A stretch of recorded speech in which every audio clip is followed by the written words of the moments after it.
Hello, friends, and welcome to the inaugural episode of the Dice at the Table podcast. I am your DM and storyteller, Drew Smith. Along with our cast of heroes, we plan on taking y'all on a little journey today. A journey to a place called Besplodnia.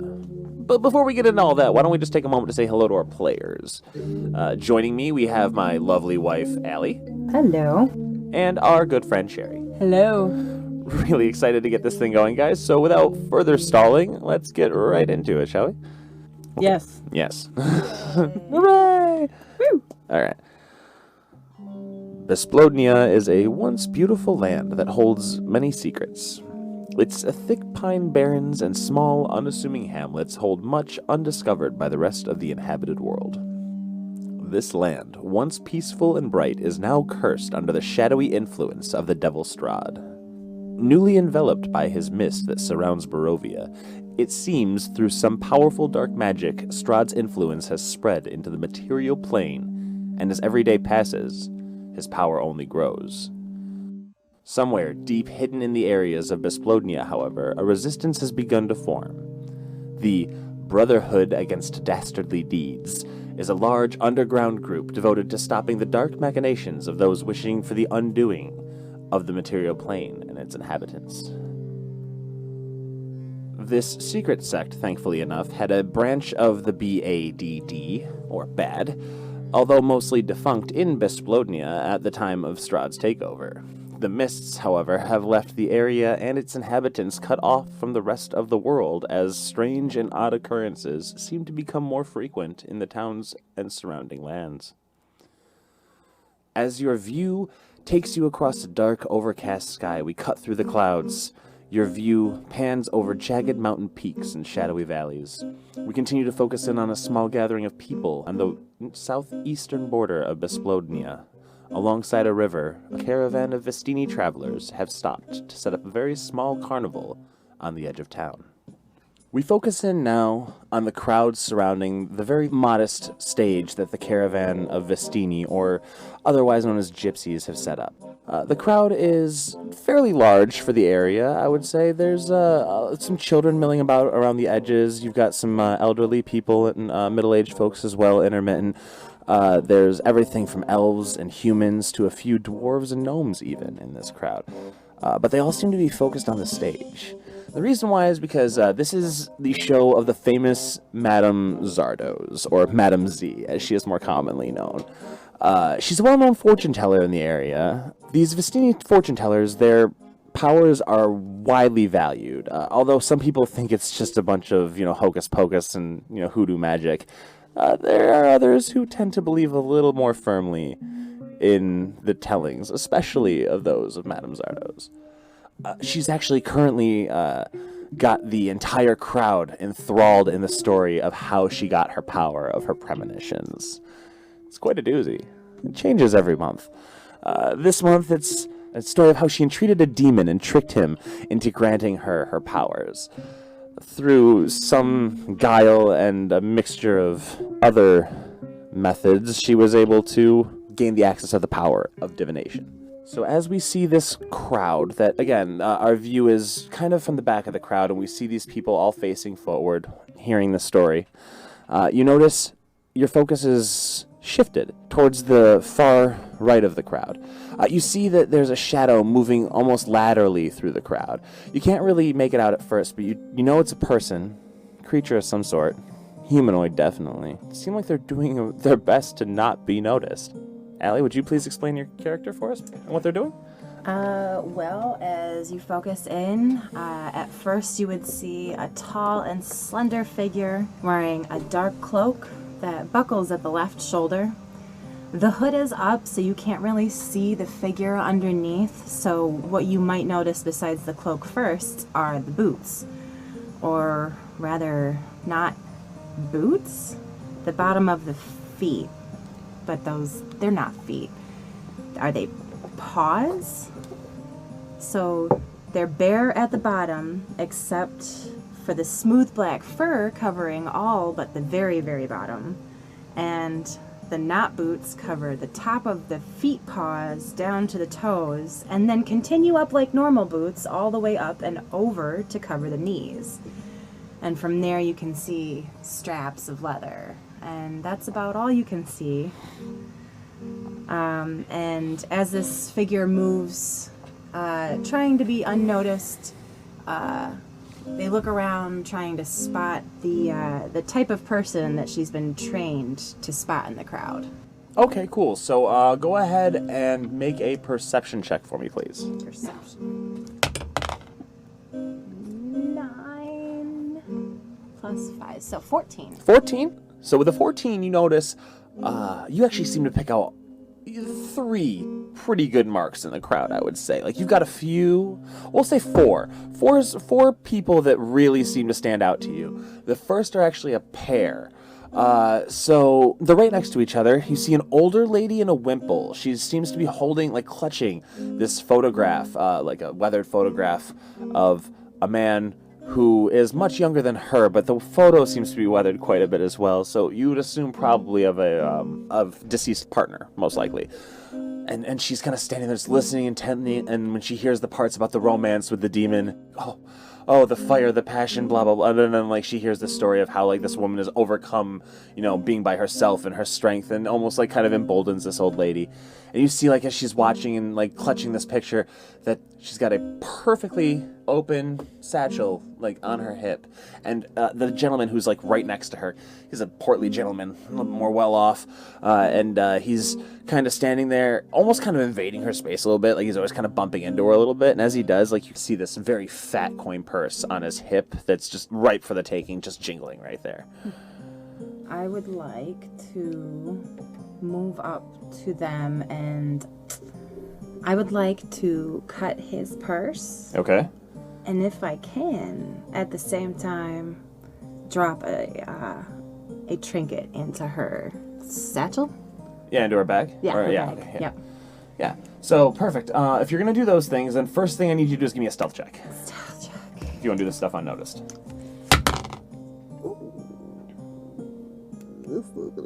10? A 10? Okay, so again, you've been trained to do this, though. So you still, like, it's not as graceful as you normally are, but you maintain to be somewhat hidden because Madame Z tells an amazing story. Like, these people are enthralled by her. So really, like, you wouldn't have taken much. But with your 10, it's sufficient enough that nobody in the general area seems to notice you for the moment anyway. Go ahead and give me your sleight of hand check to see how well you manage to do those things. I would like to listen to Madame Z's story because there's a cue that's coming up that would work well with this, where I have to throw some confetti to affect some snow for the part of the story. Perfect. Okay, cool, yeah. So when she gets to that point in the story then where she's talking about bearing through the cold winters that she helps her family get through with these newfound powers that she has been given, you go ahead and you take this, like, glittery white and silver snow. I kind of want to bump up between the two of them and throw it so, like, they notice me, but maybe not.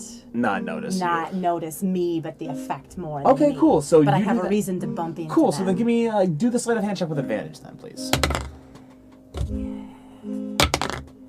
I got a 9 plus, so 13. 13. Again, really, you just needed to beat a 12. There's not, like, a whole lot going. Like, these people are so into the story that Madame Z is telling them right now that really, like, you've done this before. You kind of know, like, what the steps are for this. This is something that you're familiar with.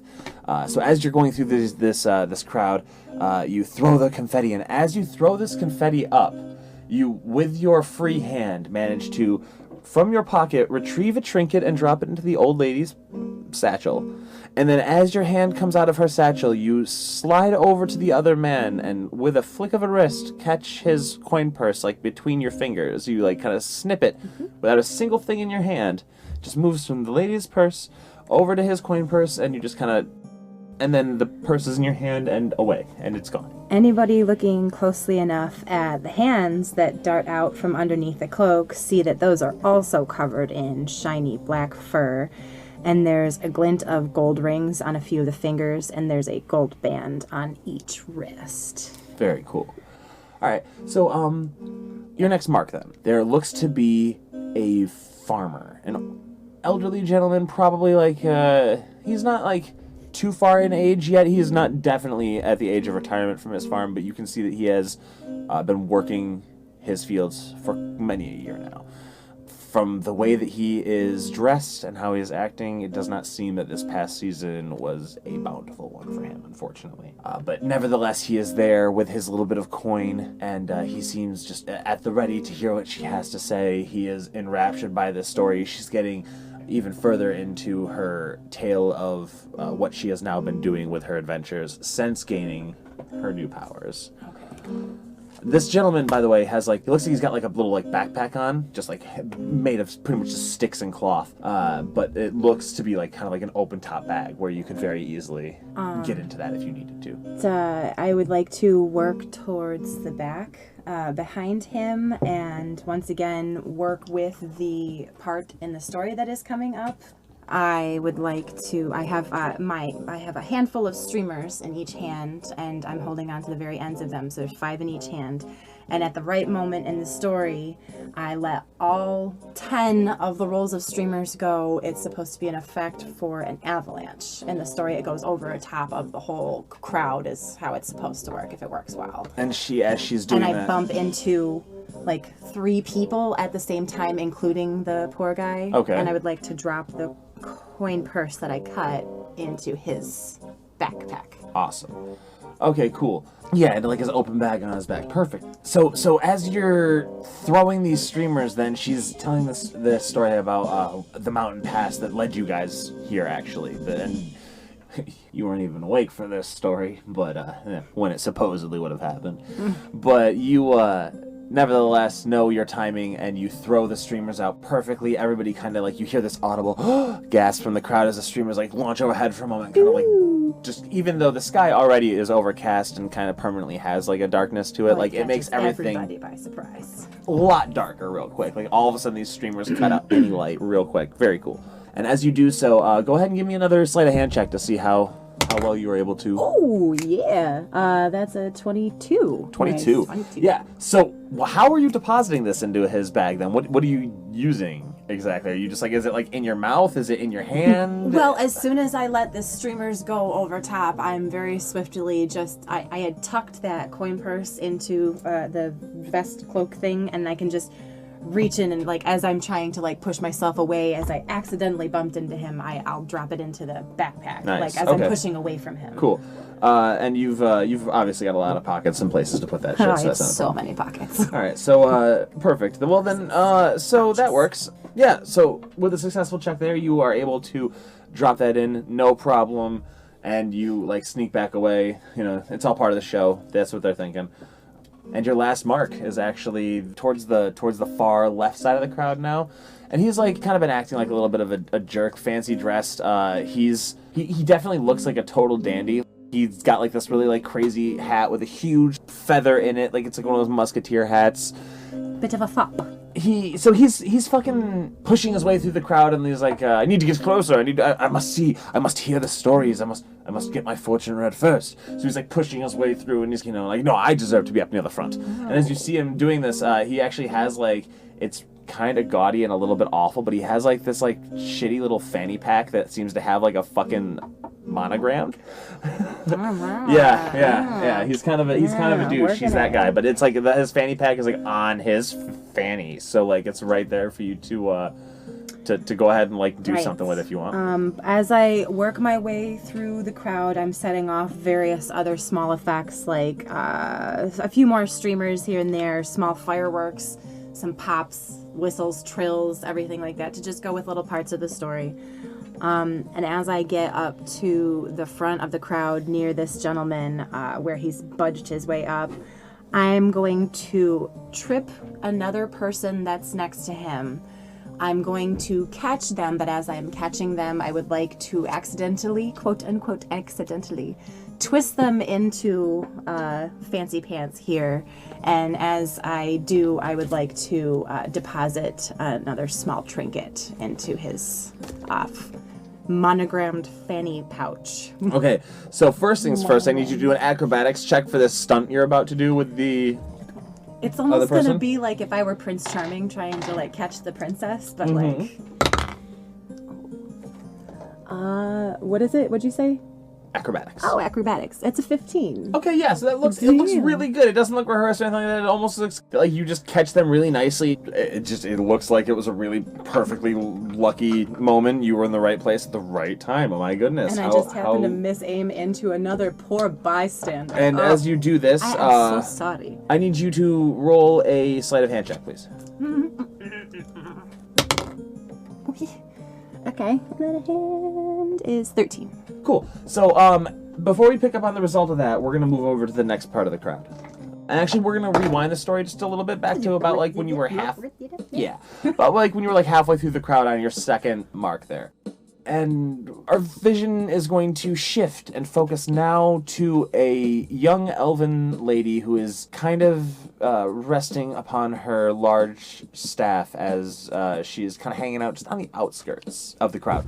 And another hooded figure briskly approaches. And as he does, we're going to go ahead and listen on this conversation. Your vision kind of like focuses down in on this this hooded gentleman as he approaches this elven woman. So Griff, the gentleman under the hood, walks up to his partner here. All right, Yuvi. See, you were supposed to be doing your rounds here, checking all the outsides. He takes the cigarette from your lips. You know we don't smoke on the job. And he drops it on the floor and he tamps it out with his foot. So I need to go ahead and ask you, you sure you did everything you were supposed to? Sherry, would you please go ahead and describe your character for me, please? Certainly. Before I do, who does this motherfucker think he is right now? I did my rounds already, sir. Okay. But from what you can see, looking at her, she's very plainly a wood elf of average height and build, with large green eyes and bright green hair that is wrapped in messy shoulder-length braids. She's dressed in light brown suede pants that look custom-made, brown leather vest that appears old and worn, and black long-sleeve shirt with thumb holes, and black leather sandals with super bendy soles and straps that twist up her calves. Yeah. Around her waist is a wide green snakeskin belt from which hangs 3 stiff pouches and 1 dangler. From the light leather brown bag on her back, a few more pouches and a few Galanti trinkets. A little bit of jewelry that you can see is a badge type chain around her neck that disappears into her vest, and a green pendant hanging from a luminous chain on her ear. Awesome. Very cool. So this gentleman who, again, he's an elderly human. He looks to be into his near retirement years. He's got salt and pepper hair, a lot more salt than pepper for sure, especially in his very bristly but very well manicured mustache. He has like some steampunk looking pince-nez glasses that are down like over his nose, that he kind of almost like looks through you in a condescending manner when he really wants to kind of like, you sure you're doing that? Like kind of like leans his head back and kind of like looks down at you through his glasses a little bit. Oh, I picked up on yeah, I noticed. So he's been doing this for a while. So anyway, Griff, your partner and commanding officer, trainer, I guess you could call him, for this group that you're a part of here. I mean, it's like your first day on the job, really, technically, with bad. It's not like a big deal, but I mean, they expect a lot out of you. You came with a pretty decent resume, so why not, right? I could probably get this done without him. I mean, well, we'll see if he seems to think otherwise or not. And actually, as you kind of like, I don't know, do you say that? Do you like kind of like mumble that to yourself or anything? I mean, my body language says it. Probably. So he's kind of looking over and he's like, I'm going to light another cigarette, by the way. He's like, oh, all right, you say you did your job, then I guess you did. You know what the plan is now, right? You know what we're here for? We're here for the what? We had for the necklace is why we're here. Yes. Yeah. So what I'm gonna do here now is I'm gonna go around to the back. I'm gonna go over here along this left side that you just supposedly scouted out, and I'm gonna go up into her caravan and I'm gonna go search that thing out. You stay out here on perimeter watch, make sure nothing else happens that's not supposed to. All right. All right. Yep. All right. Now I'm gonna get in there, and if I give you the signal, you go ahead and you know when to jump. You get them. Okay. Yes. Yep, I got it. You can go. Yeah, I will. I'm just saying, I got it. Go, please. Okay. Okay. I'm watching you. Yep. All right. No, I'm watching it too. And Oh my goodness, this he kind of guy. like trudges off to go do his thing that he said he was going to do. He's going to go around the perimeter that you just checked there, and he's going to work his way up. You kind of see him make his way stealthily along the side of the crowd, and then from where you're sitting, you can kind of see the door. The way that the stage is set up is it's got like caravans parked on either side of it to create like a little bit of like a backstage area that you can get through, but that you can also walk through the caravans to get on stage. And he's going through the caravan on that left side there, and you see the door open, like the shadow of the door open, and then close again. And you know he's in there, and he's kind of left you out to watch the crowd, as you said. Well, as I'm watching the crowd, I'm gonna take a deep breath and stand up. Kind of feel like it's time to get to business, and I'm gonna whisper to the spirits of nature and ask them to help me out. I need some eyes and some ears to know it's true. Send to me a loyal shrew. I would like to expend a use of my wild shape to cast Find Familiar. Nice. Is that a specific druid feature that you can do like as a Circle of Stars druid? Sage of Baldur's Gate. Oh, nice. Okay, yeah. Oh, Yeah. I dig it. Fucking cool. I'm pretty sure that's... Yeah. So you then, and you can do this as an action. So you just, the way that works is you're gonna summon a familiar, and this is a fae instead of a beast. And since you asked for a shrew, you kind of get this little devil-tailed rat that shows up. Like I say, devil-tailed rat, but he kind of looks more like a hedgehog. Because he's got like what looks like moss growing on the back of him, like so instead of like fur, like when you go to pet him, it feels like moss. But He only lasts for an hour, though. yes, but he's called the devil tail because the brown like stick looking tail that comes off of him is pointed. It's got like a little spade on the end of it. That is pretty adorable. So what do you do How with big your? is it? I'm gonna say that he's tiny, so he's like the size of a large rat or like a small weasel, vermin size. Can I have a little cute Little moss familiar boy? friend, yeah. Mossy. We're gonna call him Mossy. Mossy, okay. Can we have Mossy go and follow Griff? Kind of watch what he's doing, relay back to me, and Yeah. if anything's... I want to find this thing we're looking for before he does, because I want to be able to run back before him and get all the take the glory. credit. Yes, Oh yeah, okay, that's- cool. So awesome, yeah. So Like, I don't need him to do this job, even though it's my first day. Like, I'm pretty sure You're I like, got this. I totally like, could I have have said- experience. Come on. You totally could have sent this familiar with him, with his knowledge, to be like, yo, you can just communicate to this thing for me. could have. But instead, you're like, no, I want the glory. No, let this you just condescending motherfucker look see. for it after I'm already, like, gone. yeah. So if he sees anything, if what I'm he looking sees for. anything that, for what you're looking for, which is the necklace, which I obviously. kind of described to him what I've read that it looks like. Well, yeah, and you just like it's pretty much just again, yeah, like you did the research beforehand. It's a specific necklace that it comes from a vampire family, not directly related to Strahd, but also from a very, very wealthy and powerful vampire family that it gives some very interesting abilities. But yeah, so you are kind of keeping your eye out. You send your familiar over, and then is there anything else that you wanted to do? You're gonna kind of look through the crowd, kind of check the crowd out. Yeah, see I what's want to look going on? around in the crowd. I want to Give me a look at the perception stage. check then. You know, perception. Yeah, perception. Why not? With advantage though, because you're like this is what you're meant to do. Like you're supposed to be doing this. Well, right? that's good. I'm gonna try that again. Oh, jeez, Louise. throw the die at Let me me. put it in the box.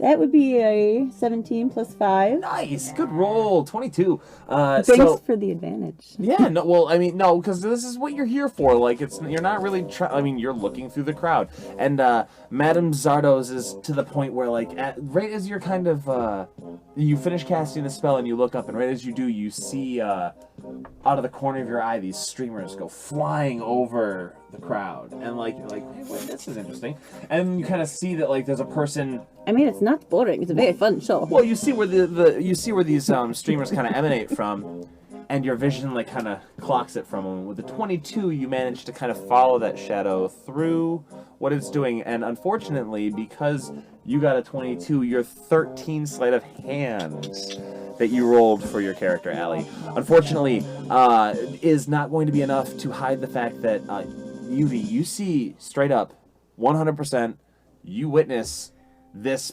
Oh, she tripping. like furry paw like hand thing drop a shiny metal trinket into the fanny pack of this dude who like is making a ton of noise and who actually kind of pushed past you earlier on his way into the crowd. So my character just saw her character put something into the dude's bag. Yep.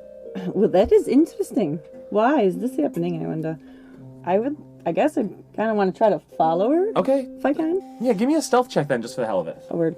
A stealth check. Yeah, just to kind of see how well you, like, are able to, like, not be noticed by her. That is a 14 plus 5. Nice. I'm Okay, sorry, cool. that is a 14 plus 4. 14 plus 4. Either way, that's fine. Hey, I mean, still good. 18. Still good. Still good. 18 is going to get you, yeah, exactly what you need to do. So you're able to slide right through this crowd, absolutely no problems. Cool, yeah. And as you do, the creature that you're following is making its way, it seems, toward the front of the stage. Oh, I don't know if I want to make it all the way to the stage, but I definitely want to keep an eye on the creature. So you kind of like, you fall into the crowd and you blend in a little bit. I'm gonna try to blend in. That's perfect. And with your stealth check, that's gonna get you exactly what you want. And you track Allie's character as she goes to the base of the stage, right up at the front there, where there seems to be a small stairwell that leads up. And it gets to the part of the story now here where Madame Zardoz has finished the main storytelling bit of her explaining how she got her powers, and she goes to the crowd. And now we will go ahead and give you all lovely people here a demonstration of exactly what I can do. But in order to do so, I'm going to need to call upon the assistance of my lovely friend Six here.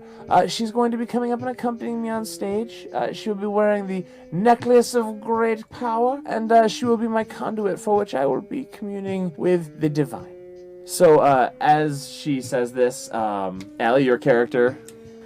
She ascends the small set of stairs, and as she does, she, with one hand, unbuckles the cloak at her left shoulder, and with a flourish, throws off her cloak, revealing underneath what she actually looks like top to bottom, which you see is a tabaxi female who has smooth black fur, that is very shiny and healthy looking. She has beautiful grass green eyes. She's covered in leather straps that look to have been like stitched, a little bit roughly, very homemade looking, but still very nice, very crafted. And they're covered in pouches, purses, and pockets. Okay. And she walks with very much drama and flair to the center of the stage. And as Mrs. Z, Madam Z is much shorter than Six, she makes a very low bow, and then stands up and waits for her next cue. So as you make the low bow, you get the necklace placed on you by Madam Z, and as she kind of clasps the necklace around your back, she casts telepathy. You guys can now communicate through your minds. And so she clasps the necklace around you, and you immediately hear inside your brain, all right, so what's the plan? Who's the marks? What we got going on here? Everything good? The first one you are looking for is the very intent woman holding the photograph. Oh, yeah, the one with the wimple that hat. Who the fuck wears a wimple nowadays? She got the pearl. Oh, okay, yeah. So she's the one that's getting the. Okay, got it, the message from the beyond. Okay, yep. The poor-looking man in the back got the golden waterfall. Oh, the money pot. Yeah, that went to the money pot went to Farmer Boy there. I see him. He looks all beat up and stuff. He's not even wearing shoes. The rude man in the front. Who doesn't wear shoes? Who elbowed his way through the crowd. Oh, that asshole. Yeah, I didn't like him. Fancy fanny man. Yeah, he's a douchebag. We don't like him. That's the mark of death. Oh, okay, good. Yeah, you hexed him. I like that. That's good. I was thinking you were gonna do him. As soon as I saw him coming up here, I was like, that guy's a fucking sucker. I was like, yeah, well, just to figure, I mean, he looks like the kind of fellow who, like, really needs to get a curse removed, and if you know what I'm saying, I could probably take care of that for him. This crowd looks ready. And in, like, the 4.5 seconds that happens, where she's making the ceremony, that's all the conversation that you all have in your heads. And then she looks back out at the crowd and she goes, now that I have placed the necklace upon my assistant, I will use her to amplify the powers and commune with the divination spirits. What? Not you, Oh, I'm sorry. okay. When I see it in my brain, like, this is just a fantastic scene. Oh yeah, I'm enjoying it too.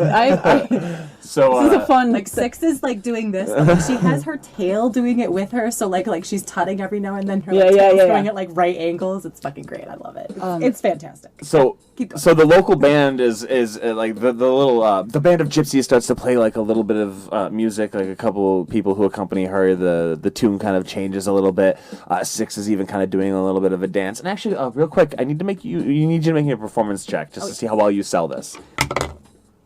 What a performance you said? Yes. I got an 18. That's 18, not bad. Yeah, no, so you're really killing it. Like people are people are digging it. You are dancing, like you say, you are tutting a little bit, yeah, like also tutting, got a little bit of like belly dancing arms. The crowd here doesn't seem like the type that would have seen her kind too often. Right. And while this is happening, by the way, real quick, just so you know, I've never seen one. UV, just so you're aware, little mousy mouse there is informing you that it looks like Griff is ready to possibly, he's checked the whole cabin, he doesn't see anything but the necklace. He's like Griff saw the necklace and he's getting real agitated, something about that necklace, and that draws your attention to it as well. So if you want to go ahead and make a perception check for me, please, with advantage, because you know what you're looking for. My little boy can see the necklace I'm looking for? No, he heard Griff getting all agitated and said something. Griff said something about the necklace, like mumbled something to himself. Okay. That's it, there it is. So but he doesn't have anything. So he's like, maybe it's out there. Perception check with advantage, please. Perception check. Yes, to see if you first one's a 12 with 17 plus 5. 17 plus 5? Yep. Another 22? Gee, that's like, okay. So Boom. You're rolling rocks right now. So I am. see, as soon as the necklace gets put on, like, I mean, Six is doing a great show up there, like really selling it. She's dancing. Okay, and so you see this necklace and you're like, that's what you were looking for. Like, you've never seen the pictures, but everything you've read says that this is it. First of all, wow, I followed this thing, which I now know, I still don't even know what that is because I've never seen one. But now I'm watching her on the stage and like completely like, whoa, oh my, look at this. Look at her move. Oh my goodness. What was she doing with the thing that I saw her do? And now I'm like gazing, at her, and now my attention is shifted as she turns around, and after Madam Z, she stands up and everything, and I'm like, ooh, wait, is that a necklace? Yes. I've been looking for. As you kind of, and you're wondering like what all this kind of has to do with everything, and then you kind of you notice the necklace, and as Six is kind of doing her little dance, Madam Z goes, so the first bit of divination that I'm getting, spirits from the beyond communicating to me. I do believe there's a lovely woman here in the crowd whose husband, a sailor it was, is speaking to you, reaching through the veil. He has left you a present, my dear. Yes, you in the back there with the beautiful wimple, you gorgeous woman. Yes, check your person, please. I do believe that there is a symbol of your loved one's affection. He has reached you from the beyond.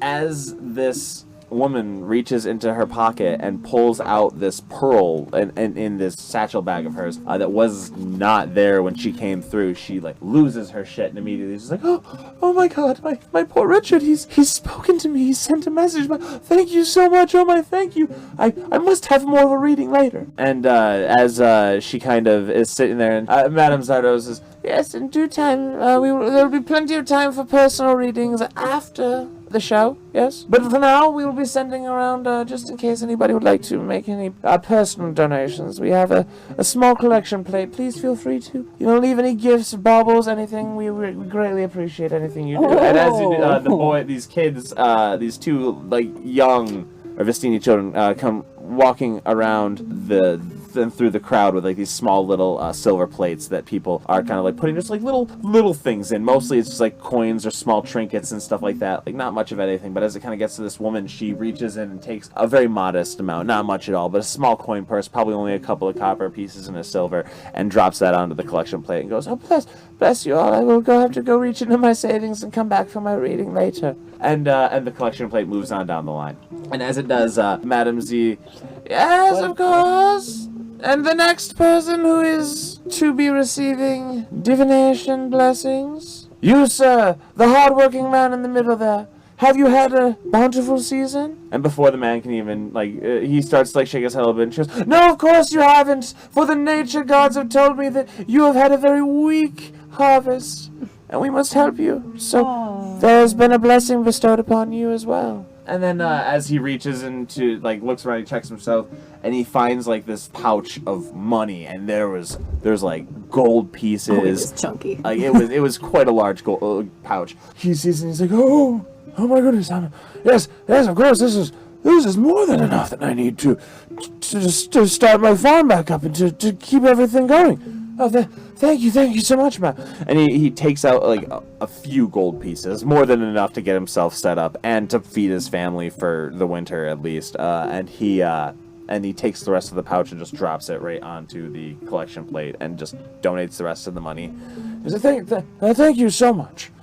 And he just like takes his coins and he actually just like makes his way out and he leaves. And then as you kind of see, she's like starts to bring, and she goes, and my final divination piece before we conclude this show for the grand finale is this you gentleman here with the hat. And as she says with the hat, you hear UV, you hear in your head, Moss Mouse tells you, oh no, he's moving, he's gonna go after her. And you see, your vision snaps over to the side quickly to see, like, he's going after. He is about to push through this door. He sees the necklace is on there, and it looks like he's about to confront everybody and kind of start everything. And as you kind of see it, it looks like he looks to you, and he does the symbol where he points to the two fingers to his eyes, and he looks at you, and then he gives you the signal. And then as he does, so Six is dancing. Yuvi's watching the show. She sees all of a sudden, as Moss Mouse warns her that Griff is about to charge the stage, that the door to the caravan pops open, and storming onto the stage, you see Griff in his cloak. This man with, like I said, mostly white hair, kind of kept up in like a flat top, kind of coiffed up a little bit. You see his hood kind of fly back, his pince-nez tight to his nose. He has this tight grimace on his face as he dives across the stage and boom, tackles this tabaxi cat person who's wearing the necklace. And you just see him take her down. As soon as he makes contact with her, he goes, stop! And everybody, you hear, like, the whole crowd, everybody just freaks out. They're like, oh my god, what's going on? And you hear the madam in the background, she just screams. She goes, oh my, what is this all about? And, okay. And then as that all happens, what's up? Nothing, it's just like craziness. Yeah, no, so everything's like going nuts right now. Like everything, UV, what are you going to do? Six, you've just been tackled. Hey, I didn't think we were going to tackle her. I thought that was a little bit unnecessary. Well, you saw the necklace. Well, okay. We could have asked her questions after the show, my goodness. Okay, yeah, I want to approach the two of them and maybe like help her up, but like we need to ask you some questions about your. So you approach her, and you kind of see It was a little unnecessary what my partner did here. Griff has tackled you to the ground, Six. And Hand arms? He's rather short, actually. Like, he's kind of short and stocky. I mean, for a human, he's like, so he's more like got you like around the waist. Like, he like grabbed you and you like kind of like fell backwards with your arms up a little bit at first. So like, you can kind of like push him off of you a little bit. And as he like kind of looks over, he's like, young recruit, UV, please help me apprehend this here criminal. I don't think we need to tackle her. Well, I mean, she's got the necklace, and this is what we're here for. Speaking of, where's the madam? Damn it, where's the madam? If he tackled me and caught me by surprise, I'm going to just claw him by instinct. All right, go ahead and roll an attack. I'm gonna. Yep. Yeah, I would too. It's rude. It's a +4 to hit. Yep. Let's get it. It was such a good show. Oh, 19. Oh, damn, that hits. It fucking hits. You're just clawing at him? Yeah, I just with your tabaxi cat claws. So it's a D4? Claws. It's a D4 +2. Nice. Slashing. It's D4. I probably get him for like, it's 2. So a 4 altogether. 4 damage. So as you he tackles you to the ground. Yeah, you puff up and you fucking like slash at him. You catch him on the cheek a little bit and you cut him pretty good with one of your claws, like good enough to the point where it draws blood. Yeah, just like one line. Yeah, it's like yeah. Because I noticed just in time that this is like. Yeah, but it's like a reactionary thing where like you fell back and your hands came up and your claw just pawed at him real quick and you just caught him on the cheek with one of your claws. You see what she did to you? Deserve it. And then Griff kind of he lets go of you after you did it and he's like, no! Get off of me! My goodness, where did... I was off of her. And he kind of gets off of you and he stands there and he's like, well, my apologies, but you're wearing the necklace, the artifact that we are here for. That's property of the bad. In the show. That, ma'am, I do not know what lies you've been fed, but that is no prop. This is nothing but costume jewelry. Can I and do you are- Tis no mere costume jewelry, ma'am. Arcana Oh, you can totally check? do an Arcana check. Yeah, perfect. If you want to go ahead and take a look at to that. see if it's costume jewelry or the real deal. So yeah, go ahead and give me an Arcana check, but you've been reading books about this stuff, so roll with advantage, please. UK 10. That's a +4, 22. 22! Again? Should I change my dice? No, you're fine. No. So, keep it. No, dude, yeah, 21, Okay, 22, it's doing it. No, you're doing good. Fine, Don't fuck it. punish a good die. Yeah, no, Let it roll, let it roll. it's doing good things Never for does you this here. well, so Okay, It's doing you're real good things for you here. You're good. keep doing the thing, buddy. So you are pretty sure this thing's not it. Like you are almost positive that it is not So- the fucking. Like she's right. It's a prop. So I am not actually going to say anything to anybody about that yet. No? Okay. Nope. Cool. And Griff's like looking you dead in the eyes and he's like, he is serious. He is stone cold serious and he's looking up at you and he's got like this he's got the traditional like outlaw like Tweedle mustache with like the goatee thing going on and he's looking at you dead in the eyes and he's like, ma'am, this is no laughing matter. I don't know where exactly it is you've come across that piece of jewelry, but that artifact is a very serious and dangerous weapon and we need to get it into proper hands. Normally, I would not admit to anything like this, but this is just a piece of costume jewelry for the show that we put on in every single town. Now listen here. I'd like to look around for Madam Z to have her back me up on this. And as you say that, actually, go ahead and roll your perception check. Perception is 11. And as you are about to say that, you're like, but Madam Z, and you like go to like gesture to where she should be, and Griff just folds his arms and looks at you and he goes, Madam Zardos, the famous madam who we've been chasing for damn near 6 months. I don't know how long you've been chasing her, but she knows that this is just a piece of costume jewelry, and she is the one that I work with. And if she was here to take the fall for you, I'm sure she would gladly back you able up. to explain to you where she might have found this piece of costume jewelry. Well, where is your Yeah, Madam I'm sure Z she just now? went to the bathroom. I would like to know I would the like to look. same thing. I say you look right around here and you don't see her. So what we're gonna have to say is that we're gonna need to bring you and that piece of costume jewelry, as you so claim it, into questioning, where we can get a better look at it by our here wizard and my superiors. Well, I don't really see any other option besides to have a fight where I would lose with more than one person on top of me. Okay. Yeah, it might be better if you just come with us. I'll just go quietly Yes, then. you should. So we pick up with you guys after you've been brought into custody. 6. Griff and UV have escorted you back into the small riverside town of Rekna. The large tavern at the center of town is where you are brought for your seeming arraignment or whatever, this meeting that you're supposed to have. You guys go in through the front desk, up the stairs to this large room at the end of the hallway. It seems to be like a large suite that's been rented out. You guys approach. Griff is kind of leading the way with Yui back behind, like handling her or anything, escorting her more I'm than anything walking else. in line with everybody. Yep. Yeah, kind of, sort of. And then you guys get to the door. Griff just does a little knock and then lets himself in. The other two, you two follow as well. You make your way into this large office. This room looks like it may have been rented out, but has a couple of custom items brought in for this bit. Like almost like someone was making this like a temporary headquarters or something. Seems to be a very nice oaken desk, thick, hardy wood, very sturdy, handmade. Looks like it's actually elven craftsmanship. Very, very elegantly done. There's a lot of filigree on there, delicately carved into this hardwood.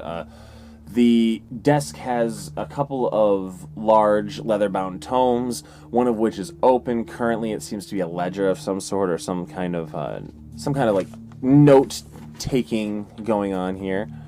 You also see in the ink pot a beautiful peacock quill feather that's got purple, blue, and greens with gold mixed into it. It's a gold pen that has like filigree that matches the ink pot that it's currently sitting in. The feather is rather large. It's almost pristine. It's like you can't quite tell if it's like was magically like made to keep this way or if it was just the best peacock feather that has ever been made into a pen. Looks absolutely gorgeous. And the gentleman who is currently sitting behind the desk and stands up to like greet you and walks into the center of the room to meet you, so that you're kind of like away from everything else that's in the room. There's like a nice wardrobe, another small table off to the side, and this large.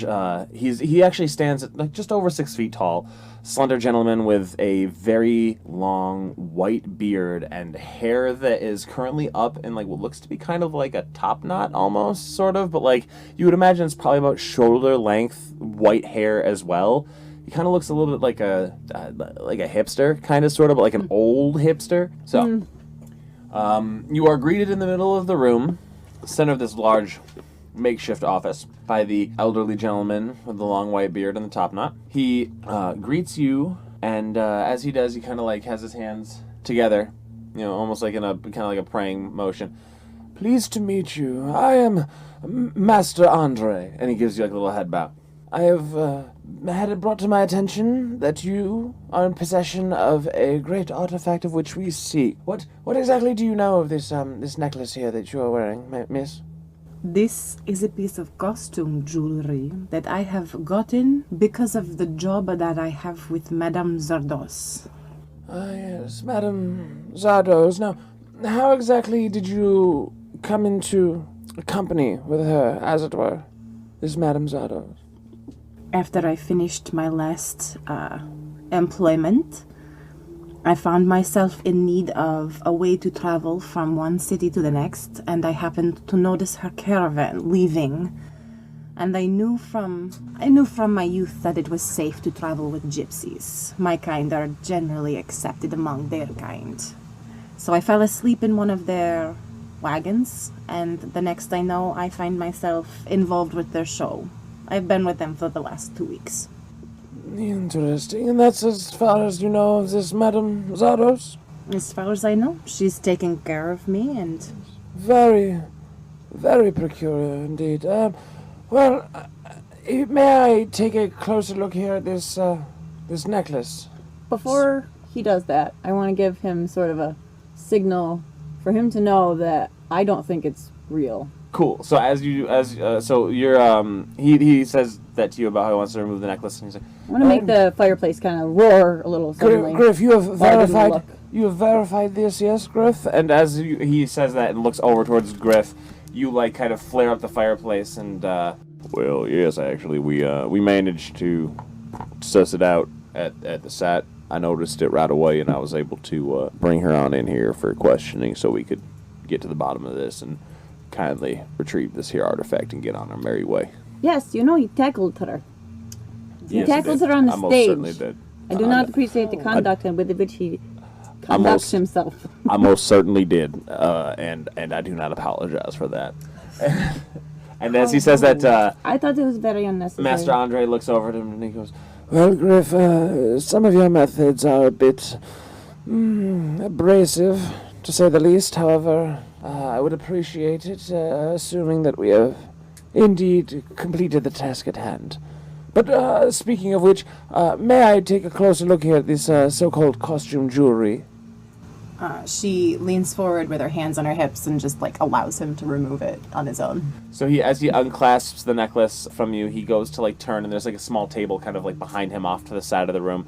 That he goes, and he looks up and he goes, Ah, Griff, I hate to tell you, old boy, but it seems you have been duped, as it were. This is, in fact, as the lovely Tabaxi here says, a fake. and Griff immediately, sir, I don't, could we maybe get it over on the table here, take a closer look in the light and see if, are you absolutely positive that this is? Yes, of course, this is, well, I'm just saying it's very, I mean, we should take a good look over here at the table just to be, come here, I can show you exactly what I'm talking about.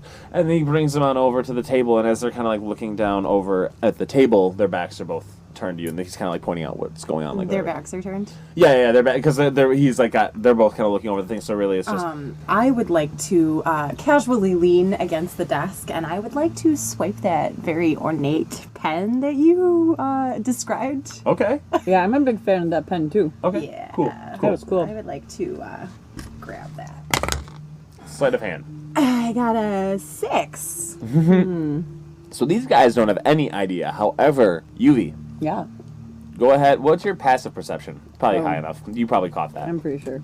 You're just kind of sitting there. Well, I have not turned my back anyway, so.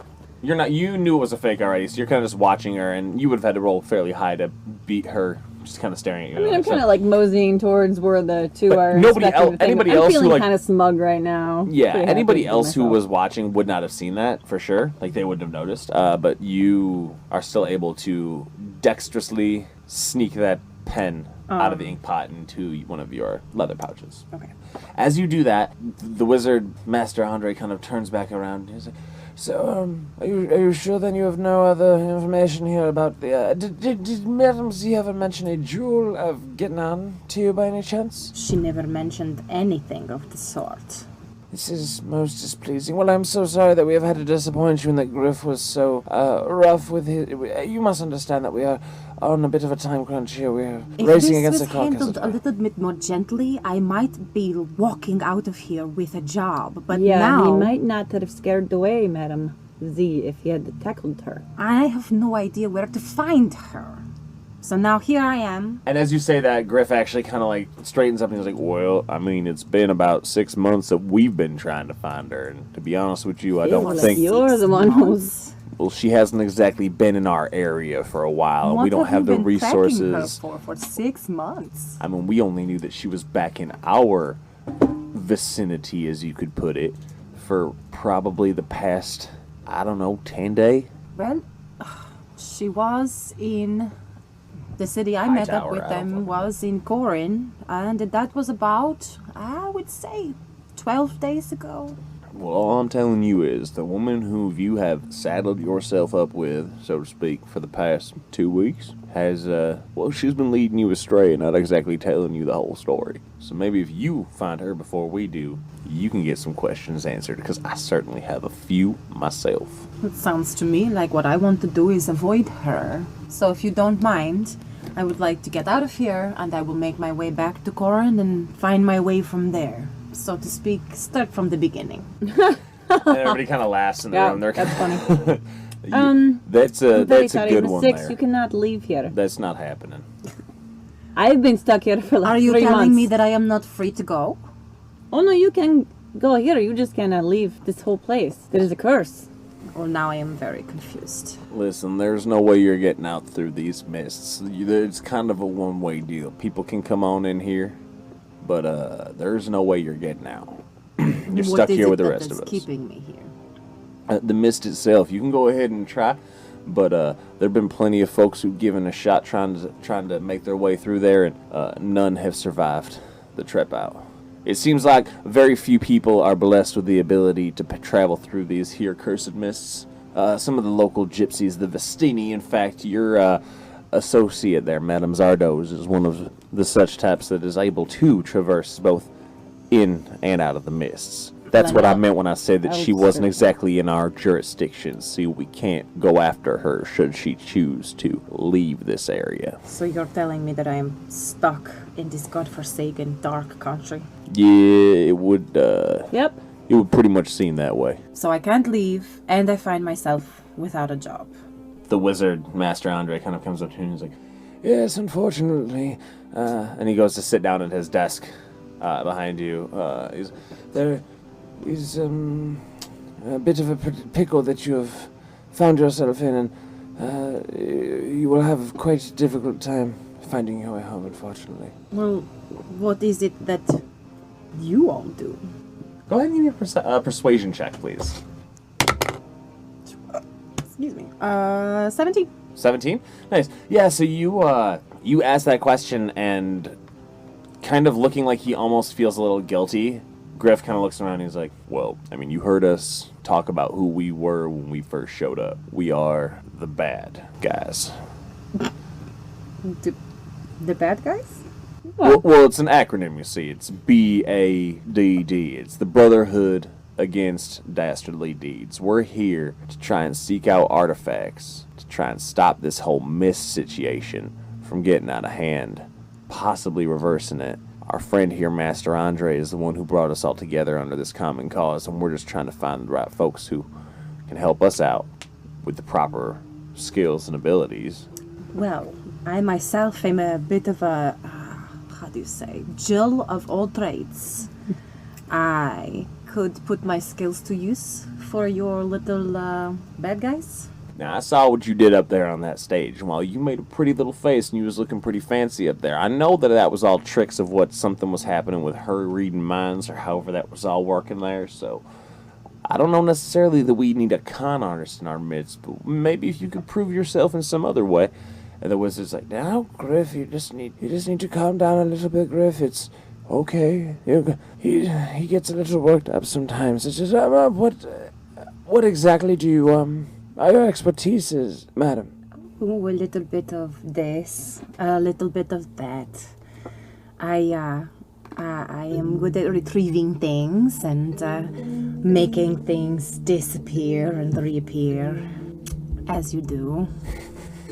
You know, like this. And she just reaches behind her, and with a flourish, she presents him with his own pen. And the wizard kind of like looks for a moment, like does like a blink over his under his very heavy eyebrows. And Well, that is quite a trick. Yes, I didn't even see you lift that, my dear. You do have some very deft paws indeed. Maybe we could find some use for your skills after all. I have an idea, actually. Since you two seem to be so new and needing a little bit of work on the job, as it were, I might want to test you out and see how your skills work with the team, as it were.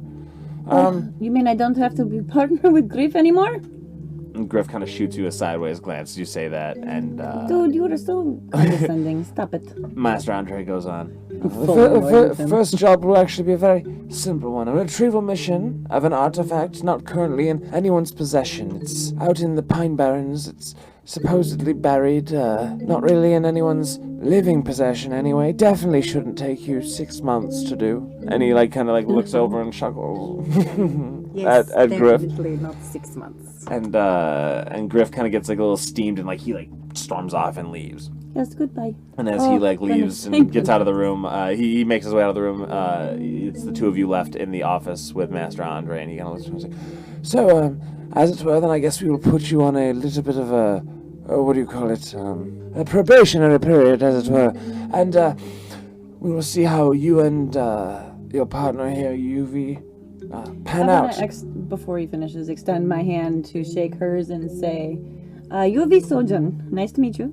I am 6 strikes lightning. Yes, so I can give you the coordinates, and we will have you with a wagon. We will get you to the next location. Shouldn't be more than a couple of days' travel to get you there, and hopefully, when you arrive, your mission will be swift. And upon retrieval and good news with your return, we should have a job here for you full time. Sounds like something I can really sink my claws into. Yes, wonderful. Of course, I love puns. I just can't wait to get the fuck out of this place. It's terrible here.